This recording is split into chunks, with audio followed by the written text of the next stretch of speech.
Greetings to everyone, and welcome to the seventh episode of the Godspeek podcast. I'm the Arkon, and I'll be joined in a second by the Greek as we continue our talks about religion and the supernatural. We're moving on from Western and Central Asian belief systems to the Eastern ones, and I hope people continue to find our talks informative. So let's get into it. Godspeek.com has no political, religious, or corporate affiliations and is completely managed by myself. Nothing has changed there. So thank you again for tuning in, and I hope you enjoy the conversation.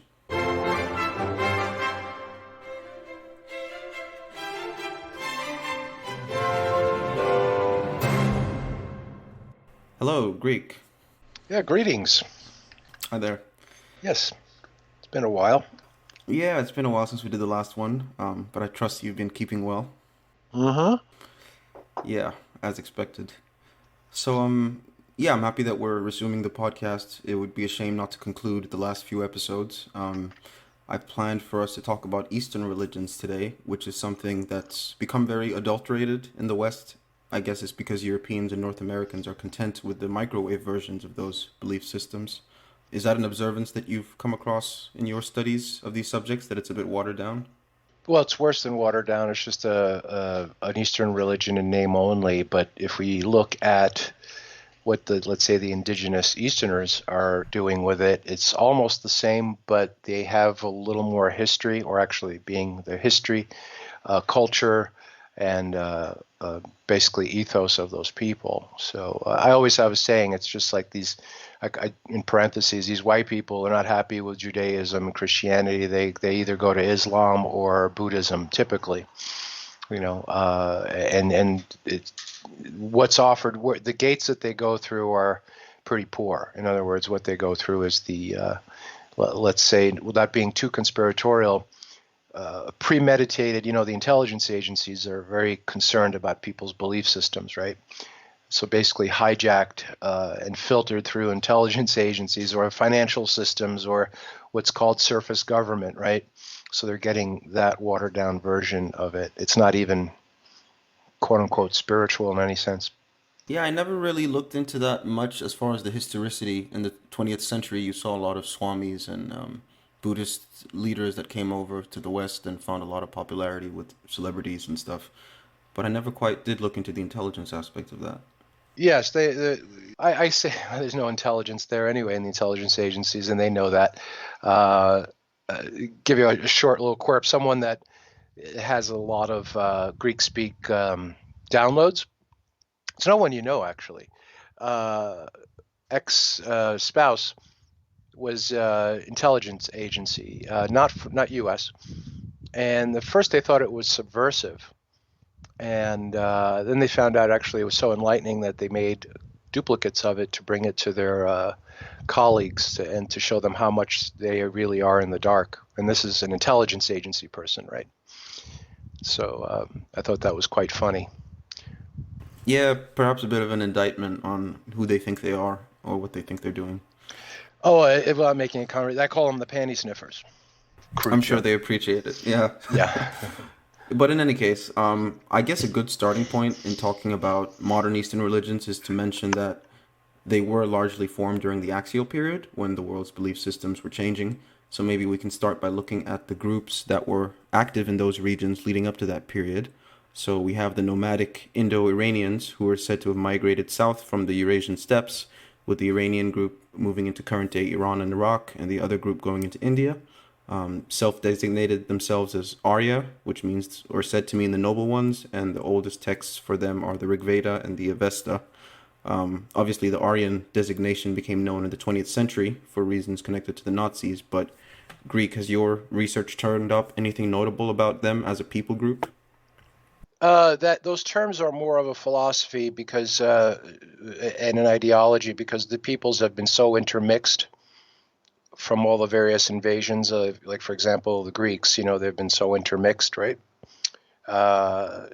So the people themselves, I'm sure there's a little bit of a smattering of quote unquote those bloodlines left somewhat, but it's more of an ideology or philosophy that's been brought down, to what's left of it today.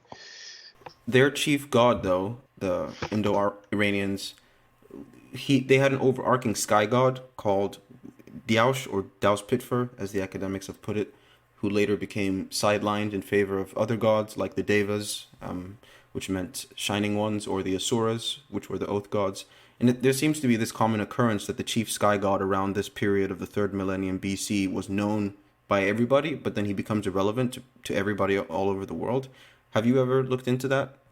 I tend to be biased, let's say, in my narrative towards the biblical text. In other words, I just see what happened. Maybe they said, look what happened to the poor Hebrews. We should probably leave that one alone, right? So when you deal with very high levels of manifest power, it's not for the public. Like if you see high power, high tension, power lines going through the countryside, not everybody wants to go and mess around with that, right? You call in a specialist, right? High voltage, right? So what I did was focus on that biblical text specifically, as many would know, because it's the only text and only, well, besides its universal acceptance, is the only text that has so much information about so many specific things, including history. That does not exclude the Eastern culture from its involvement in that, but it's not mentioned in what's called the biblical text, you see. I believe they were on the periphery, just like anything that happens in the world today is known everywhere through what's called media. They had their form of media as well back then. It was a little slower perhaps, but everyone on the planet pretty much knew what was going on with everyone else on the planet, right? And let's just harken back to the timelines here. So we're looking at major events around 2000 BC, based on what civilizations left today, 1000 BC, and then around 2000 years ago, major events that were known. It might have put some people off because of its direct involvement with only a certain group known as the Hebrews or the Judeans and such, Israel. And they probably wanted to just leave it alone, and for good reason, because it was not directed to them directly anyway, even though it would involve them indirectly or directly if they decided it to, see, by allegiance. So there's more of a universal aspect to the biblical text, even though it doesn't directly mention any other peoples as being directly involved. So, and just like the sky gods are the Baals, right? So just to add, to talk about a particular sky god is just like rehashing what's in the biblical text anyway. Indeed. I guess my suspicion is that perhaps that sky god might intersect with the chief god in the biblical text, but there's no way to know because the names are different. But just because it ends up at the top of the hierarchy. But I guess he could also be the Baal storm god. I don't know. But to scrounge out whatever we can from looking specifically at the Eastern stuff, so we know that the group that ends up in Pakistan and later India are the Indo-Aryans, and that they ran into the Indus civilization there, who we don't know a ton about because their writing hasn't been deciphered, and they didn't have any temples. But the Vedas are the oldest Aryan text. I believe there's 4 of them, with the Rig Veda being the oldest, which also predates the axial age, from what I can tell. Have you looked into the Vedas at all at any point in your studies? Yeah. What happens with any group that's formed on this planet because of what people are taught to desire when they're here is to gain power and control. And just a caveat and a replay footnote, the earth has been controlled by malevolent entities. In other words, the gods of the world are malevolent or indifferent. We're not talking about higher gods. We're talking about the ones that are involved here. So there's no benevolence in any of these. In other words, what's active in the culture. It's all a product of the malevolent ones, quote unquote. Just to tangentially address that, if anyone wants to do some side reading just to get a flavor of what I've gotten out of it, there's a book called Darkness Over Tibet by something Ilian. Ilian is the author, like million without the M. And it's written in the 1930s. It reads like fiction, but it's not. And you'll get an idea of what happens to any culture.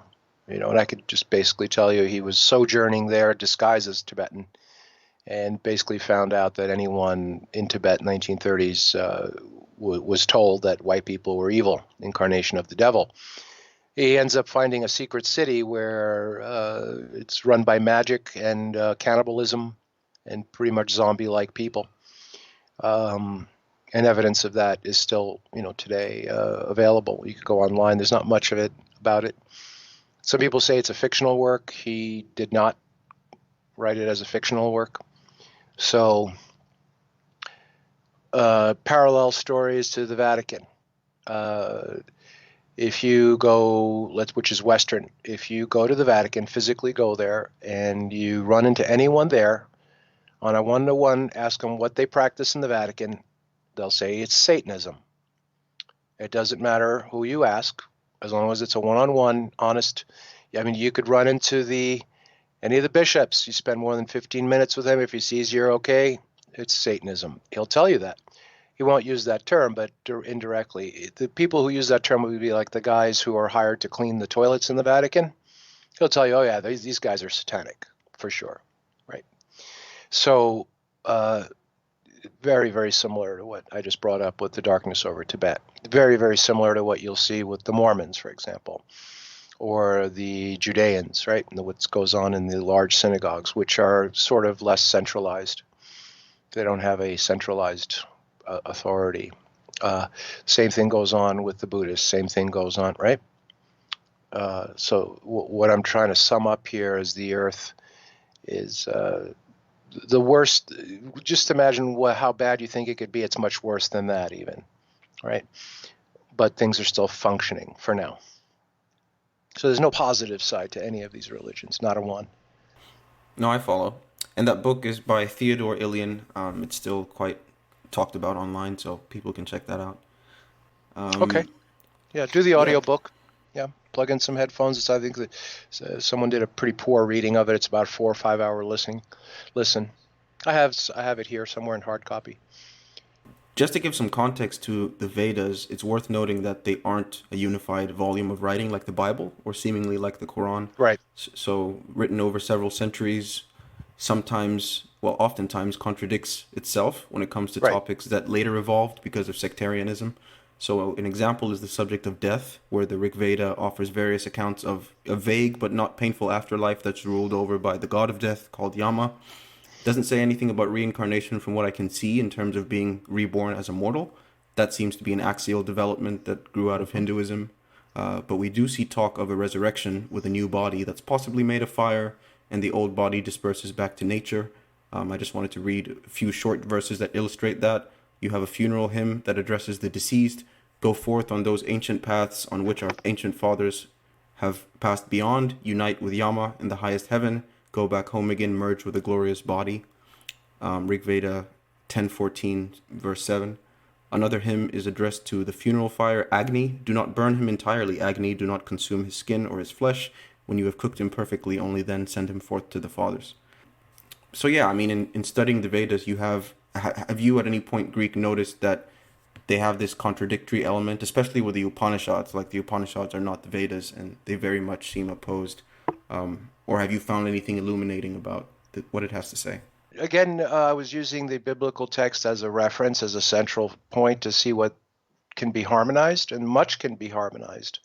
A year ago, I had a lot to say about the Veda texts and leading all the way, the Mahabharatas and all the various Puranas and things like that. I had much to say about it, but now I'm sort of drawing a blank. I'm pretty much thinking it's trying to define the body, the spirit, the mind and the soul, and give people some kind of awareness of those things. It does delineate the way I just said. And it's basically a philosophy. And as time goes on, here's the thing, the more I look into it, the less interest I have. Well, yeah, I mean, from my end, I found it to be a bit complex because of all the contradictions and how long it is, and the ancient languages are not as well addressed as with the Semitic writings. So if you don't read ancient Pali, you can't really get into the Buddhist stuff. So Right. there's a bit of a learning curve there as well that seems to keep people from getting to the truth, unless you really want to be an academic or a hardcore devotee. I think it toys around with our reality and our concept of reality more than most people realize. What it does is it shows that reality is sort of liquid or flexible, or it's not real in a sense as we see it, but because we're experiencing what we're experiencing, it's real in that sense.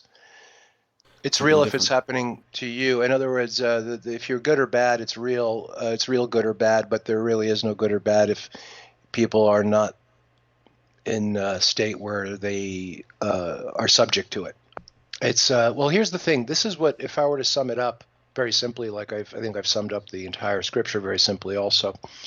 It has a lot to do with perseverance and patience and being careful and understanding and being responsible. But it has a lot to do with patience. There's no fast way. There's no as if there almost is no way.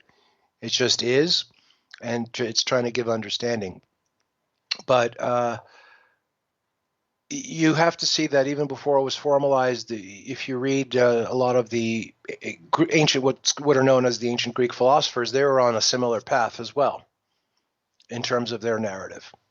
Yes, I have seen that comparison drawn, particularly between the ancient Indians and the ancient Greeks as being at the forefront of that sort of philosophic or monistic Right. contemplation.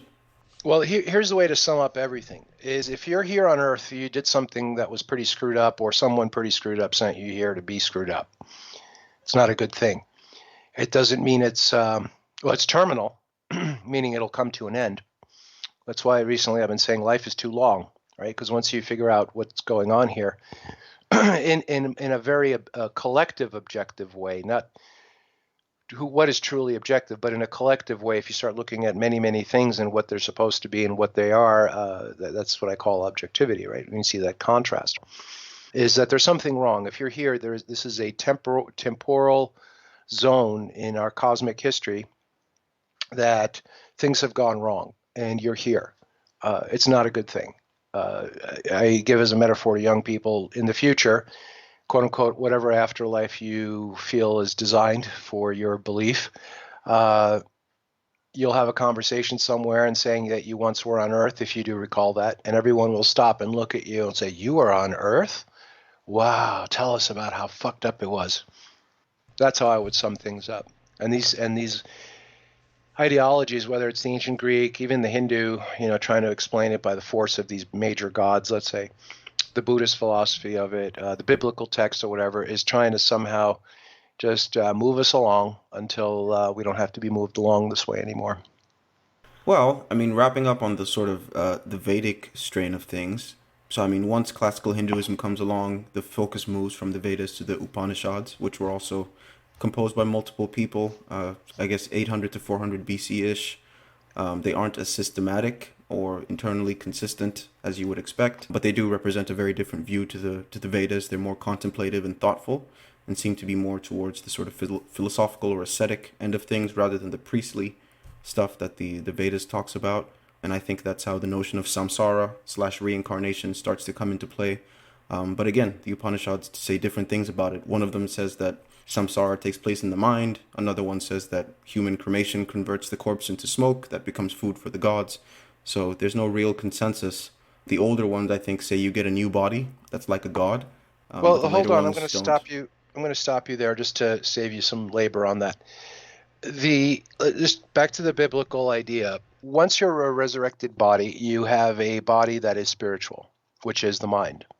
So that little thing you just said about the resurrection is in the mind is yes, it is of the spirit. So that is correct. It's just a matter of translation and how you want to grab that, right?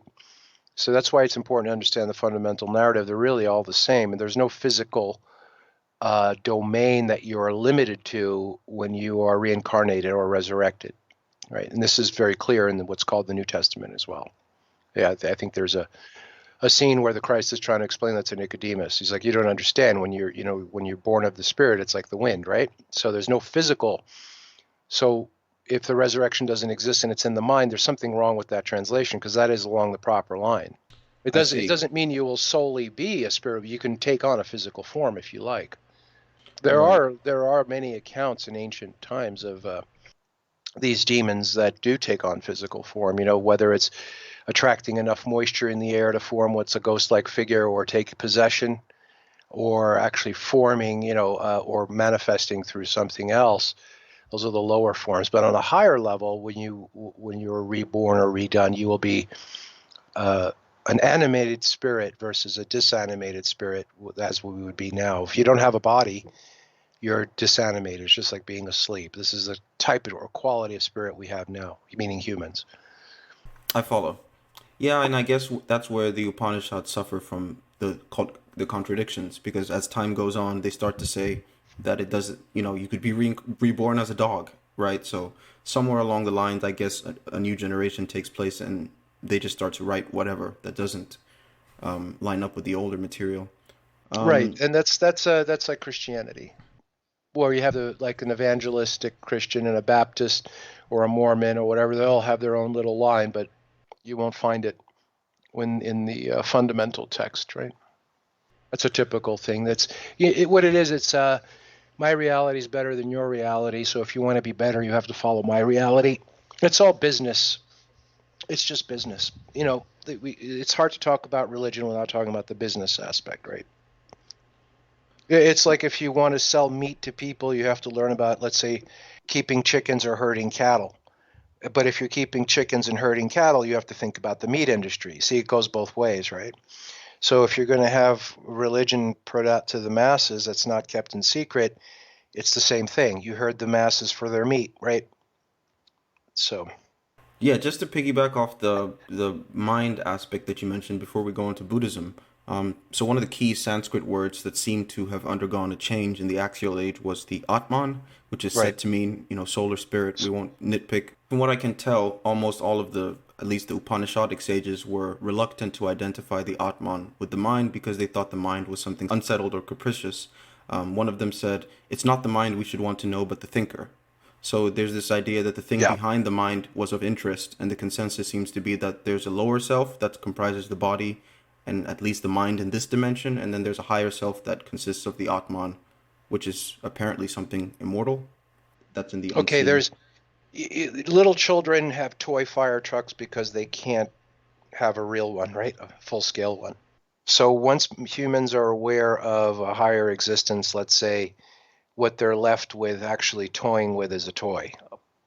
So that's what they're trying to make sense of, right? Right. And I think if you pay more attention to the original Pali text of Buddhism, they get into that a bit more. So to move on to that, we have the historical Buddha, whose teachings, I guess, were preserved orally about 300 to 400 years after his death. And then you have the religious Buddha that develops out of myth and sectarianism. So just to be brief, on the historical side, you have Siddhartha Gautama, which is said to have been born 490 to 563 BC into a privileged family, allegedly near the current border of India and Nepal. And then around the age of 30, he goes through a life-changing experience that leads to a new spiritual understanding, teaches it to his followers for several decades, lives until it's around 80, and then beyond that, we don't really know much. You have to look at the Pali Canon if you want any more historical, dependable stuff. Have you looked at the Pali Yeah. Canon at all yourself? Yeah, I have. David? And again, why am I reading this? How it is, it sounds good. It sounds good. It's fairly understandable if you settle into it, if you don't try to bring what you've been raised with, and you have to have a loose understanding of the culture, right? To appreciate it. But it doesn't give me what I find in the biblical text. Even though the biblical text, again, I keep going back, I use it as a reference, about a narrow group of people, right, and their happenings, but the underlying story and the narrative is pretty much the same without being about a narrow group of people, but it airs on the philosophy side. So, and also you have to understand the naturalistic religions too. They don't directly reference nature as much as the other, the idea of worshiping nature, but finding balance. Yeah. Yeah, those religions tend to be less elaborated. I mean, well, we can touch briefly on things like Shinto, which does, yeah, try to do that a bit more. But just Hmm. to give a brief overview of the central Buddhist teachings, so the guy allegedly had two teachers who fell short in showing him how to achieve this liberation from samsara, so he eventually attained it himself and went to teach what came to be called the Four Noble Truths to his disciples. Being that I'm not able to delve into the original Pali, I can only talk about the conventional understandings of those ideas, but I Hmm. do know that some people like Ken Wheeler, who understand the original languages will tell you that those notions are inaccurately rendered in the modern teachings. Right, but here's a comment on Ken Wheeler, not to harp on him. He doesn't discern between the spirit and the soul. That's like the first fundamental. You can have guys like that sound smart, right, and are crafty, but there's a difference between someone who is smart and someone who sounds smart. It's kind of like if you are talking about biblical stuff, we brought up, without bringing up people like Michael Heiser, you're an academic and you're supposedly providing something, but you're not telling people that they've been fooled, that there's no crucifixion. It's right there in the text, it's just because it says it in the official King James doesn't mean that, right, logically and reasonably is there. So you have all these people out there with an agenda, and it's not like they're saying Ken Wheeler or Michael Heiser really, I don't know about Michael Heiser, but on the Christian side, but because he knows if he knows the truth, he would be eating out of a garbage can. Ken Wheeler seems to be a little more independent, but I think he's just he had a mentor. All these people, they have mentors in their lives or someone that sparked them on, and they're just basically seeing it through their eyes. They don't have the ability to objectify. He's done good stuff with magnetism. I'm not being harsh on him. I'm just telling you what I think is going on. But you got to lay down in any spiritual discussion or any kind of body of work the differences. It's kind of like jumping into literature class without knowing the alphabet. And the alphabet of spirituality is you have the mind, the body, and the soul, which is the metabolism. The mind is the spirit, the body is the carnal aspect, and the soul is the metabolism. And the soul is interchangeable with anything else that's alive. Typically, even in the insect world, insect breeds, right? Plants are different, but they breathe as well. So, it's very interesting that this particular incarnation of most things, you need that soul in the body to animate the spirit. And nobody gets into that. It's fascinating. Here's the thing. I'm going to pat myself on the back and send myself some flowers for been saying this for years and years and years. If you don't have the fundamentals down right, the ABCs or the 1, 2, 3s, the 3 R's, writing, arithmetic, right, and reason, you're not going to get far. You're just spinning wheels, and it's all a bunch of BS out there. Otherwise, if there wasn't, we wouldn't be doing this, right? Well, in terms of the Buddhism aspect, so we have these, noble truths. I'll just run through them very quickly. The first being that human existence is dukkha, which is often translated as suffering, or some people have said to mean, disappointment. But, the failure of reality to conform to our expectations, where even if you get what you want, it doesn't satisfy because desires only beget more desires. And then you have the second one. But you shouldn't be desiring what you shouldn't be doing anyway. In other words, Yes. if you were raised in a family that did this and you don't do that, you're a bad boy, right? So you should be doing what everybody else is doing in a broader sense, right? It's a perfect slave system ideology. That's why, for example, the castles, they would build moats and protect things to protect themselves in Europe from the peasants until they started investing in Christianity, which says, you're a miserable slob here, but you'll be in heaven in the afterlife. And they stopped attacking the castles, right? The castles stopped being built with moats and protective things until the wealthy people said, we need to invest in this Christian stuff, which is not biblical, by the way, and to calm the masses. But the idea of karma and all these other things, escaping, it's as simple as something like if you come from a family of fishermen, you have to be a fisherman, right? If you end up becoming, let's say, something else, and even though you're good at it, you basically screwed up, even if you're good at it. So it's very interesting how you could see through the aspects of it. Right. And so the second noble truth is what is said to cause suffering, which is tanha, which is commonly translated as desire. Some people have said thirst, but basically that cravings turn into compulsions and cause people to misapprehend the nature of the world and themselves. And then the third truth is that suffering can only end by the abolition of craving through nirvana, which I guess is misconceived as a place that one goes, but it's actually said to be the point where one stops craving for reality to be other than what it is, where you comprehend that there's a reality beyond the carnal existence and you're able to fuse yourself with that absolute. And then the fourth noble truth, which is basically that the way to end suffering is through a certain eightfold methodology, which I'm not going to outline all of them because it'd be a slog, but anybody can read up on them. So yeah, again, it's hard to really present an accurate view of what this thing is if you don't look at the original languages. But there you Well, go. you can. It's echoed again. You know how they say the biblical Christ was free of sin. Well, sin is when you miss the mark, right? So if you say you're going to climb a flight of stairs and you don't, you just sinned, right? It's there's no moral attachment to it, right? If you say I'm going to go out and kill 100 people today and you kill 99, you sinned, right? You see, whether you're the moral, basically you're following a law or something is different, but people don't understand that. So if you have no desire, the Christ was without sin because he had no desires. He's not like when I grow up, I'm going to be a rock star, right? He had no desires here. It's very clear if you read the text, right? He knew what he had to do here.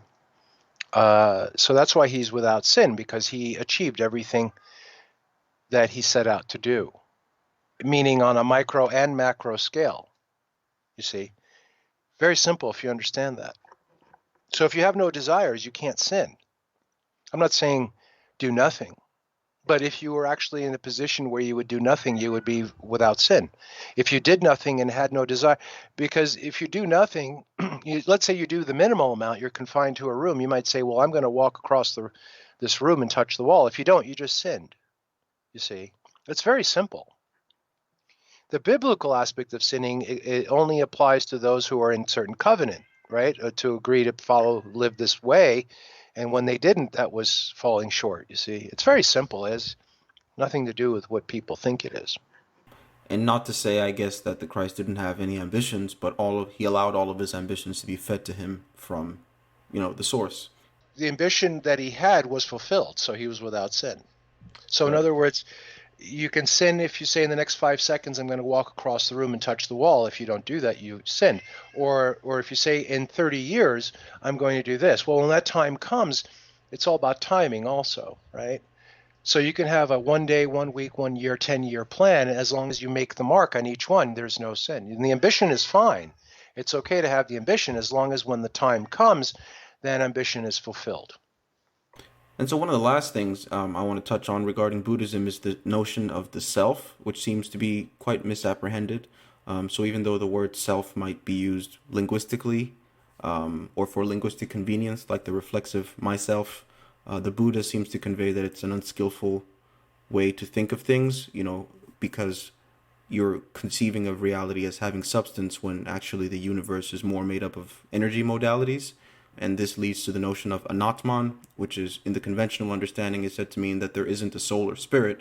But, again, to reference Ken Wheeler, he's exposited that anatman doesn't mean that you don't have a spirit, but simply that humans are not their carnal incarnations and the spirit is non-local somewhere else in the unseen realm. Or you can further on say it is spirit that does not require a body or a soul to be animate, but that would freak Ken Wheeler out. So, You you could say that also. I should jump on his live stream one day and see what he says. But yeah, another way that I've sort of heard of it conceptualized is that the self can be thought of like the rainbow, in that the rainbow isn't a substantial reality in the way that it appears. It's more of an optical illusion that's created by factors, like sunlight and rain and the position of the observer. So nobody ever reaches the end of the rainbow because once the observer moves his position, the rainbow starts okay, to fade away. I'm going to interject. Rainbows are not optical illusions because they're optical. So in the optical realm, they're real. That's why we say optical illusion, which is kind of an oxymoron. Oh, okay, yeah. There is no I see such what thing you as an optical illusion. That's another oxymoron that we use. There's no such thing as an optical illusion because when you say Optical optical, phenomenon. means it's only perceivable. Right. It's it's phenomenal versus numinal, nominal, measurable, as we understand to measure things. and they can't be managed like we. I've formed rainbows, by the way, using a very fine mist on it. When the sun is out, you can see it with a garden hose if you set it on the fine mist. So anything that's optical is not an illusion because it's in the optical realm. It's supposed to be that way, right? It's not supposed to be real in any other way. So, but if it is optical, it's not an illusion because it's optical. You see? I hope that Yes. grounded people. No, of And course. by the way, I wouldn't go on any live stream because here I'll tell you why, and I'll give this advice to most people. These people that are well known, what happens if you go look in the comments and follow any of these people on the internet or whatever, and this is also before the internet. I noticed they sound smart. They're really not that smart, and they surround themselves with NPCs.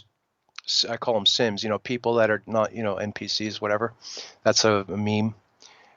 Just people that fair, normal. They have nothing going on, and because they follow all these people around them, they're great, right?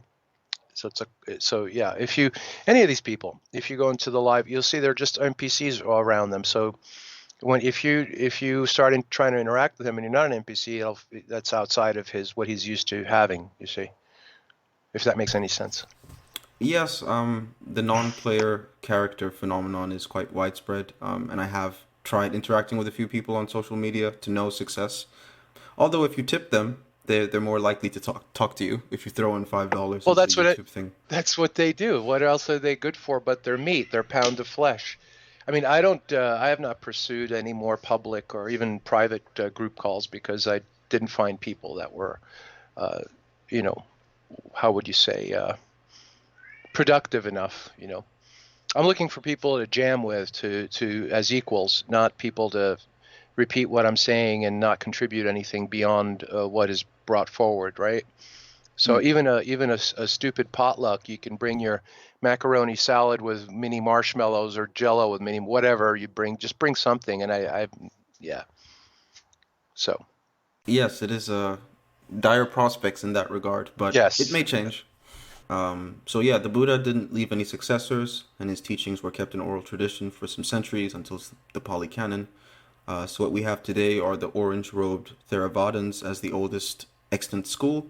And in the first century AD, another school called Mahayana emerged, which was exported to China, and it's the most popular variety today. Out of that came the Vajrayana, which is the religion of the Dalai Lama. So, I mean, Greek, how would you sum up the Buddhist situation today? Is there anything useful that we can derive from it at all? no, it's ritual. Just like let's say you went to you mentioned it was popular in China, to a Chinese farmer. You spend a week with him doing what he does, and you ask him why he does this, and he'll just say, "Oh, that's just what I was shown. I just do it. It's ritual, right?" Most of what people do is ritual. They don't know why they're doing it. Just ask them, right? I was shown this way. This is how it's done. You're bothering me. Leave me alone. Too many questions. So people are raised and groomed to perform these rituals, right? A lady in an expensive car um, doesn't know much about cars, right? Automobiles, motorized wagons. She knows that if she pushes this pedal, it goes. If she pushes this pedal, it stops. And she turns this wheel, it goes left. Turns this wheel, it goes right. That's all she knows. It's a ritual, right? Most people, that whatever they do in their religious life, their personal life, their work life is a ritual. They're basically NPCs, again, in that sense. So it's all ritual. So all the modern religions, look at the people that go to church on Sunday. It's a ritual. They don't know anything. If they did, it wouldn't be there. They'd burn the place down if they knew what it was about. So the whole thing, it's all basically down to ritual again. And the Asians are just as human as the rest. Yes, unfortunately so. But we can look at a few other things which have derived their popularity from the Asian region. Confucianism is one of them. So we have Confucius, who was born between 551 and 479 BC. Of course, his name is not Confucius. That's a Latinized term created by 17th century Jesuit missionaries.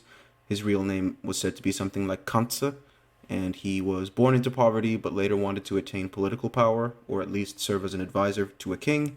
He was unable to gain that position, so ultimately his life is mostly about teaching his followers. He claimed no originality for his own ideas and preferred to convey wisdom from antiquity, similar to the Buddha. And he's also reported as having told his students, "To those who are not eager to learn, I do not explain anything." Greek, do you know I anything like, about Confucianism? yeah, I love his stuff. I love his attitude, but I just don't want to be Confucius. But I totally, in other words, there's the idealistic way of being, and then there's the Confucian way, which is the way here. I mean, if you understood, again, this for private, not public consumption, what really goes on, you'd be like, oh crap, this is some really bad stuff. But what's shown in public is absolutely correct. It fits the people. You know, you do what you're told. The nobleman is the nobleman, and you're the servant. Be thankful, right? Just shut up and whatever, right? Because it was already Confucianism shows to me that even back then they knew they had figured out what people like and how people want to be, which is not good. And it has a simple order.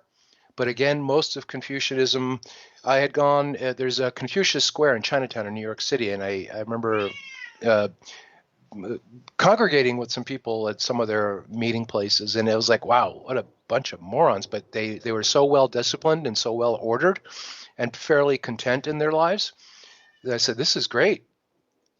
And anyone could look up what Confucianism is about and just keep it in light of most people, like the followers of Michael Heiser or Ken Wheeler or whatever, or any popular person. You'll notice that whatever religion, like Michael Heiser being Christian, Ken Wheeler being whatever, Buddhism, they're actually the rules and guidelines of Confucianism apply to both. Yes. And in part because he didn't seem to have much to say about, the spirit world or the gods or anything like that. It was more about conduct. And so, yeah, the official book for Confucianism is the Analects, which is a Yeah, I want collection to of interject. sayings. I want to Oh, interject go ahead. again. Why would you say anything about the spirit world if as I said earlier, if you were here, it's because something went wrong. It's kind of like, what are you doing here? You must have taken a wrong turn somewhere. So why would he talk about the spirit world? It would be non-productive. It would unwind people, right? Because even in any text, once you start understanding and contemplating what is going on and collectively objectify it, meaning that the more you try to be objective, the more you can see. You'll say, "Holy crap! What am I doing here? I shouldn't. No one should be in this state." From a central point of view about myself, something went wrong. You see. So why would he talk about the spirit world? I think it's senseless. Um, I think for most people, again, it's senseless, and unless you give them something to do, you know, like if you ask people why they're Freemasons, it's because they like showing up to the ceremonies, because they're a bunch of losers, right? In their whatever jobs they have, they know that it doesn't matter if he's a neurosurgeon making $2 million a year. He knows he's a loser. He knows that he's in a track. The money's fake and it's all bullshit, right? So I don't mean someone panhandling, which actually has more freedom, but the aspect of knowing that you're here, something is wrong, and it's wrong that you're here. Why would you talk about the divine in any way that starts identifying more than Confucius does? Okay, so yeah, information on Confucius has to be gleaned from the Analects, which is a collection of sayings compiled by his followers after his death. Probably reflects them more than him because I think only the first half of the book reportedly comes from him. Have you, looked into any Confucian writings at all?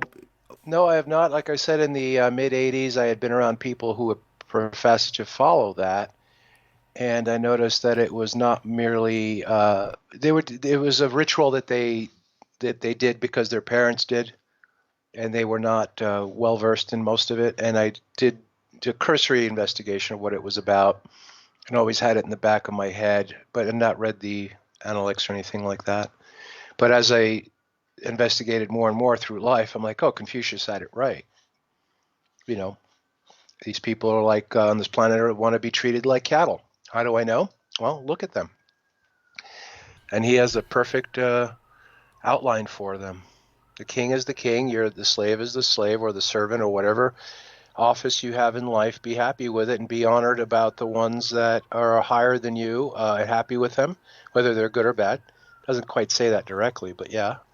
And don't abuse the ones below you, and vice versa. So, And concerning what you said earlier about, we were talking about the gods. yeah, he had very little to say about that. And one of his students said that he didn't, speak about miracles or gods. And then another student asked, how do you serve the gods? And Confucius is like, well, you can't even serve your fellow humans. Why are you asking about the gods? Hmm. So he had this notion of keeping them at a distance. I think he did say you should give them reverence, but that people shouldn't expect rewards from them. I think one of his quotes were, those who are humane rest content with their humaneness. So, in other words, being good is its own reward.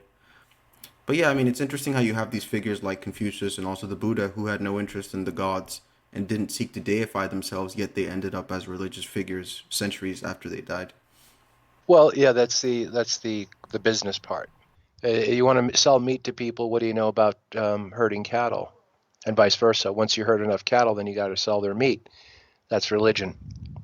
But don't misunderstand what I say. Just because I focus on the biblical narrative and the gods there, yes, plural. There are gods in the biblical narrative. Um, it's not for everyone. I never even suggest anyone should even read the biblical text because they're going to get lost after the word the. So it's only those who really have a strong desire to be objective should do it. So Yeah. and all the gods, even the Bible, are apathetic to humans unless it involves humans in their plan. So. Indeed. Hmm. Also, touching on another thing that you'd mentioned, Confucius had conceived of several different ideal types of humans. So the highest was the sage, who was the complete embodiment of Confucian values. Although Confucius would later say that he never met a sage and had given up hope of doing so, and he didn't consider himself one, although his followers did. And then I think, in order to have a category that people could attain to, he derived the idea of the gentleman, the respectable gentleman, or the nobleman, which denotes somebody who's attained a noble character and superior status in society. And then one of the defining traits of the gentleman is the ren, often translated as humaneness or virtuous benevolence. He doesn't really define it in the Analects, but he discusses people who have it, and basically, it involves following his version of the golden rule, which is do not impose onto others what you don't want them to impose onto yourself, onto Right. you. Now, the reason you don't define it is very simple. The reason you don't define it is because there might be an upcoming industry that might partake in something that you might have shed a negative light on. And then once that new industry develops and has the monetary and capability and the power behind it, it will eliminate your philosophy and eliminate you, cancel you out, right? It's very wise from a business perspective not to really say what's good or bad. Right. And then ironically So you have that to be ambiguous. Hmm. Yeah. And ironically, that is exactly what happens when Mao comes to power. They suppress Confucianism. But like this idea, of the golden rule, you find some version of it in every major civilization, which I guess if you date the Exodus to around 14 or 1500 BC, that would be the earliest source in Leviticus 19:18. But, Hmm. Confucius seems to have his own version of that, which is interesting.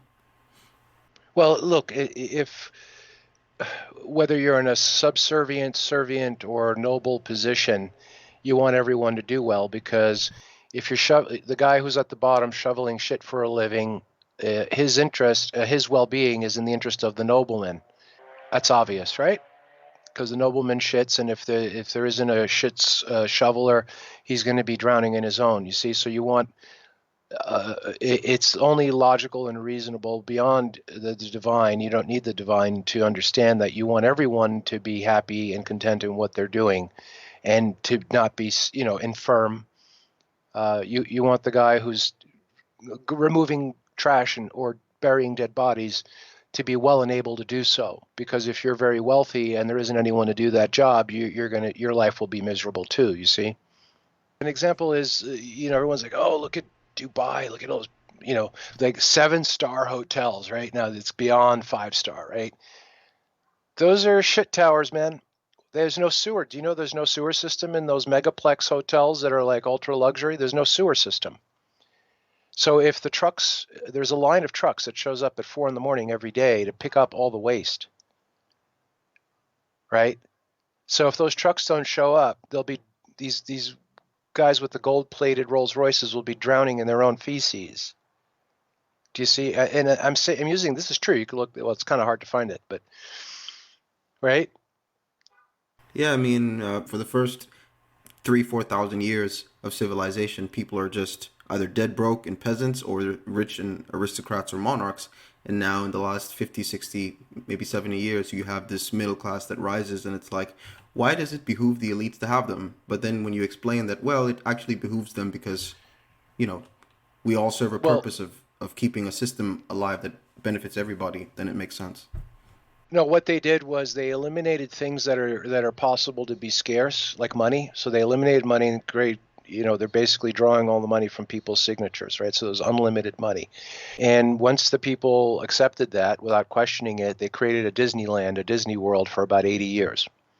Well, let's say 100 years. But it's not fair to say 100 years because of the Depression. That's when they pulled, because people didn't have credit cards or checking accounts before the 1930s. It was just banknotes. So the way they did the Depression in all countries is people would go to the bank. If you had a business, you go to the bank, and you have to take notes from the bank to pay the workers. Well, the business owners went to the bank. That's why if you look at old movies, in every business office there's a big ass safe.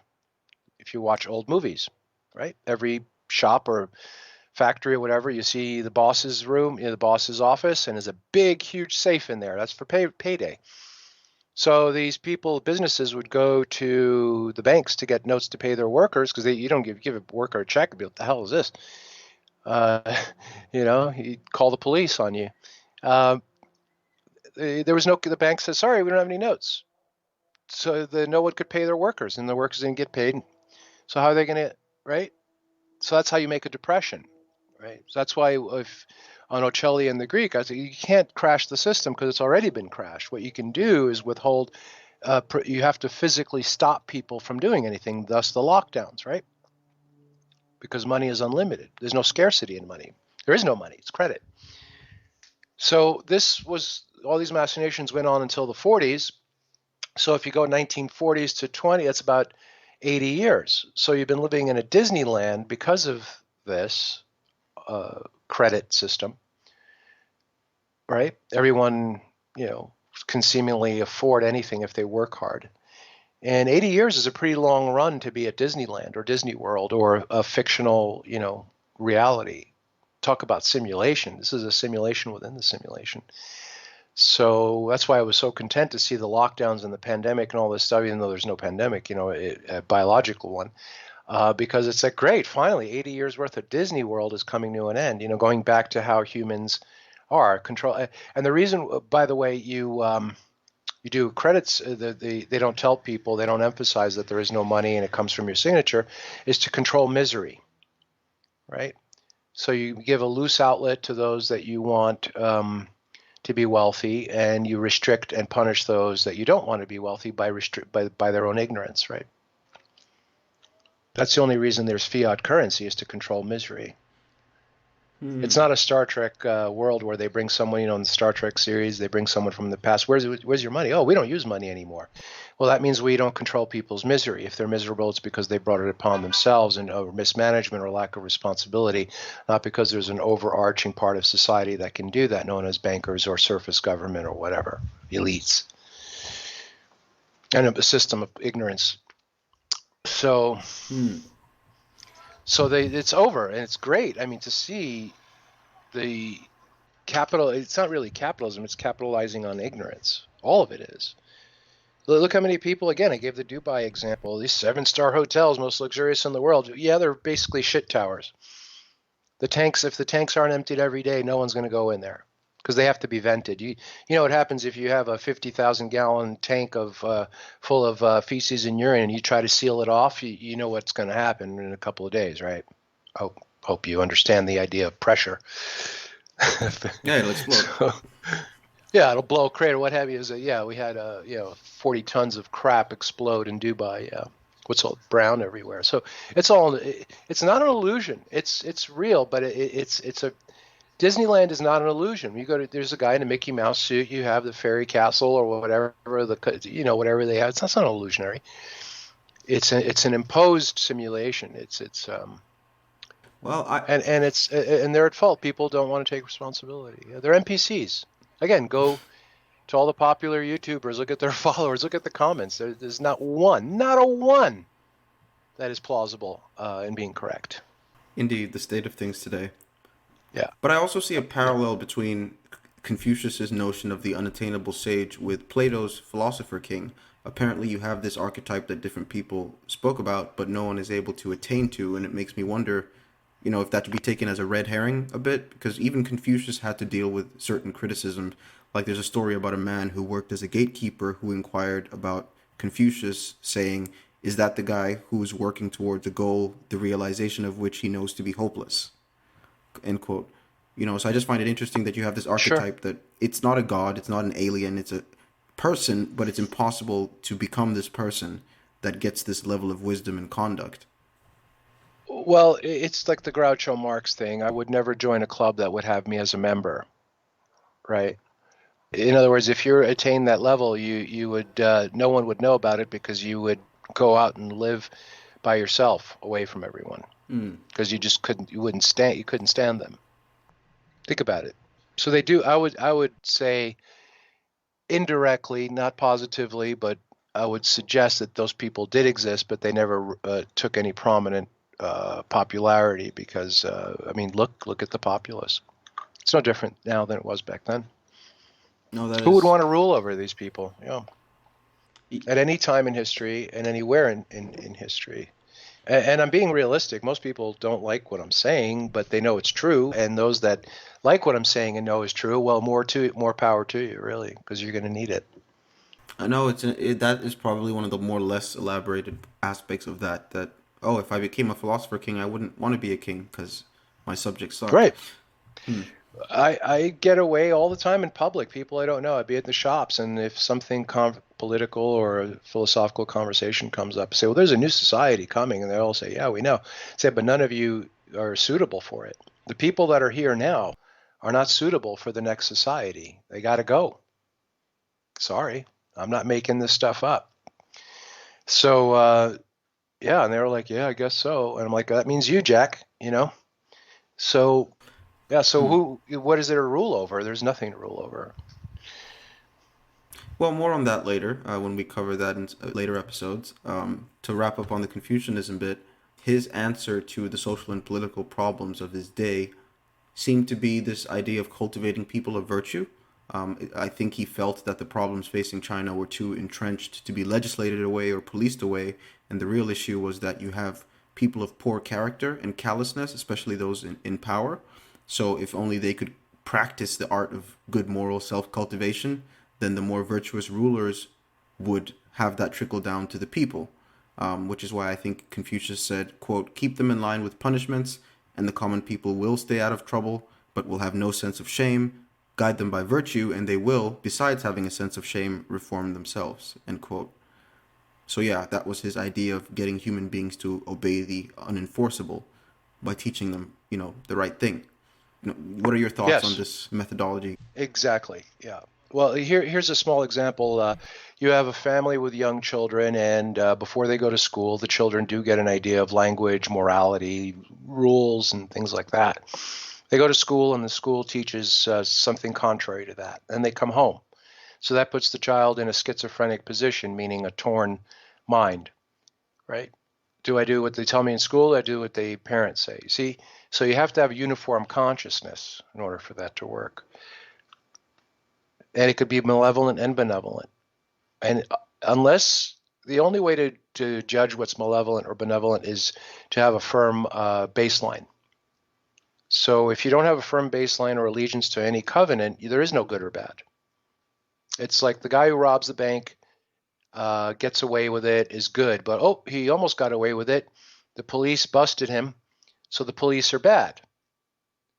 But people watching that saying, oh, the guy who robbed the bank is getting away with it is bad, and the police are good. So which one is it? I'm just saying, forget about you. You were never taught it was wrong to steal. You see, once you're taught it was wrong to steal, then it becomes more clear. So you have to have a baseline. So, to conclude, Confucianism, it ended up being suppressed during the Chen dynasty, but then during the Han dynasty of 200 BC to 200 AD, it became the state religion. and was required by officials to pass civil service exams. Eventually, in the first century AD, they started building temples to Confucius, and I think he was actually deified in 1906. And then Mao came and took over and suppressed it because it was said to be backwards or anti-revolutionary. And then it flourished again in the 80s and the 90s. Yeah, and by the way, there is no revolution. That's another oxymoron. There's no such thing. What was it, the rock and roll band who meet the new boss, same as the old boss? There's no, the overarching forces that are behind what goes on the surface do not accept revolution. In other words, you have to be more powerful than them to have real revolution, and that's coming. You need a cosmic police. So yeah, we'll wrap up the podcast by looking at Taoism, I guess, which is it's said that there's two primary types. You have the philosophical Taoism, which was associated with the Tao Te Ching and practiced by the intellectual class, and then you have religious Taoism that was more around rituals and temples and meant for the common people. But in either case, Taoism was seen as a response to the same social political problems that Confucius addressed, but the Taoists had the opposite solutions for a lot of those things. How learned are you in the Taoist works? Pretty well. Okay. Pretty well. I think it provided a natural philosophy or a real science that's usable that I use in my life every day. The concept of yin and yang. The workings. The reason you should understand yin and yang is you have the ability of accurate predictability. So if you have, for example, from a chemical point of view, if you understand the yang or yin qualities of one element and the yang and yin elements of another, you can predict what will happen when you put them together before you do so. It's very simple, and it works pretty much across the perceivable universe. And I've used that with great success in any project that I've done through since the mid 80s. Yep. So I'll give an example. My wife, it's cold here, and I like it when she's barefoot, and she'll walk on a ceramic floor because she does yoga. She's very athletic, and I'll say, put something on your feet. She goes, my feet are hot. I don't feel cold. I said, I know you don't feel cold right now, but what'll happen is the cold on the hot feet will tell the body to release some yin. And the way the body does that is by trying to increase vacuum, developing mucus, and what people call you feel like you have a cold. And it doesn't happen immediately. It's because right now your body's readjusting to this yin and yang influence, and the next day or two, you're going to feel like you're coming down with a cold. It's kind of like little children. They go out and play in the rain, and the parents are like, no, you can't do that. Coming away, I feel fine. The rain will tell the body that it needs to release some yin energy or yin product. And in order to do that, you have to develop mucus and maybe a rise in temperature, and people interpret that as a cold. It doesn't happen right away, right? If you go out underdressed in a cold climate, you'll catch a cold, is what they typically say, right? You don't catch it. It's just the body releasing yin product because of the excess yin from the cold. You see, so you have this great predictability with this. I'm just using the health aspect as an example, right? No, that's very useful. It makes it practically accessible for people. Yeah, I mean, if we look at the philosophical side of Taoism, which is often dated to, 3rd or 4th century BC, you have this character Lao Tzu, who is said to have written the Tao Te Ching around the 6th century BC. We don't know much about him. His alleged biography was written in the Han Dynasty. It says he worked in the government archives. And then as he got older, he became more frustrated with the government and city life and decided to retire into solitude. So as he was leaving the city on a buffalo, the keeper of the Jade Gate asked him to leave a remembrance of his wisdom. And so Lao Tzu wrote this text with about 5,000 characters that became the Tao Te Ching. Of course, none of this has any historical basis, since the academics consider him to be a fictional character that was just created to oppose Confucius. But again, you have this sage archetype. Mm-hmm. Right. And the thing is about the historical basis or not, which in many cases can be validated if people were honest or the authorities were honest, which they're not. Because the authorities, again, the surface authorities, I'm not speaking against them, I'm just telling you what's going on, are merely a show. If you've ever heard of them historically or seen an image or whatever, they have no power, period. That's why, for example, when you go into the biblical text, everything is misrepresented. Everything is misidentified because those that have the power that are spoken of in the biblical texts are not represented in the world. It has to be hidden. It's just how it is in this particular era or run of ages. So the main point then is whether it can be historically verified or not is irrelevant. Is what is trying to be communicated, and is that communication useful? It doesn't matter. You can have that in fiction. I mean, how many fictional films are made that are very relevant as criticism to the present day society? But they're fictional films.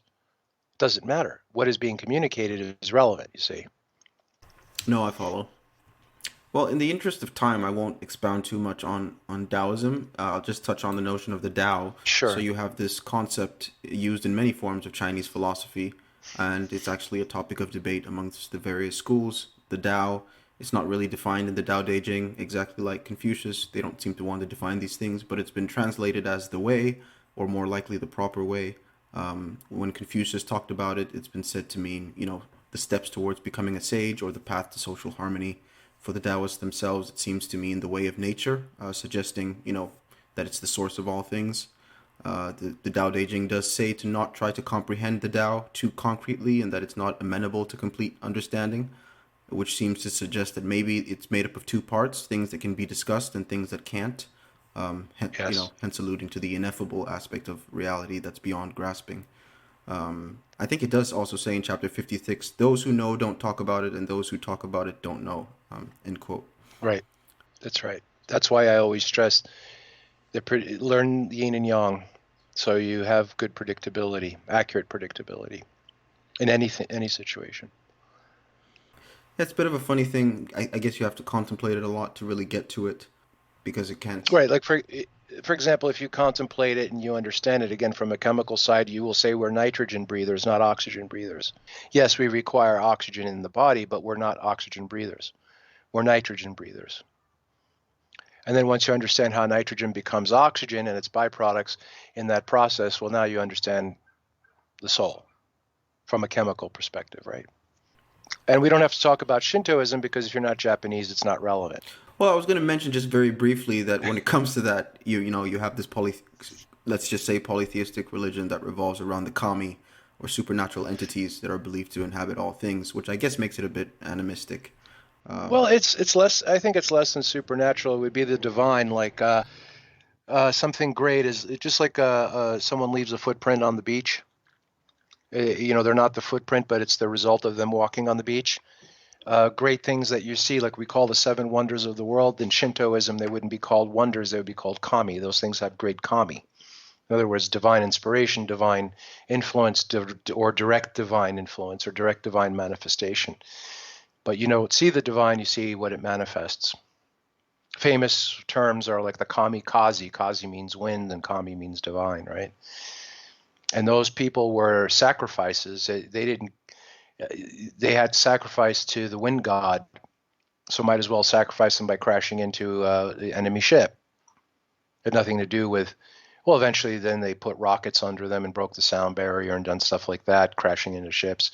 If you look at some photographs of kamikaze ship, you'll see the water protrude for half a mile around the ship, like that vaporization that happens on the surface when you have a supersonic explosion.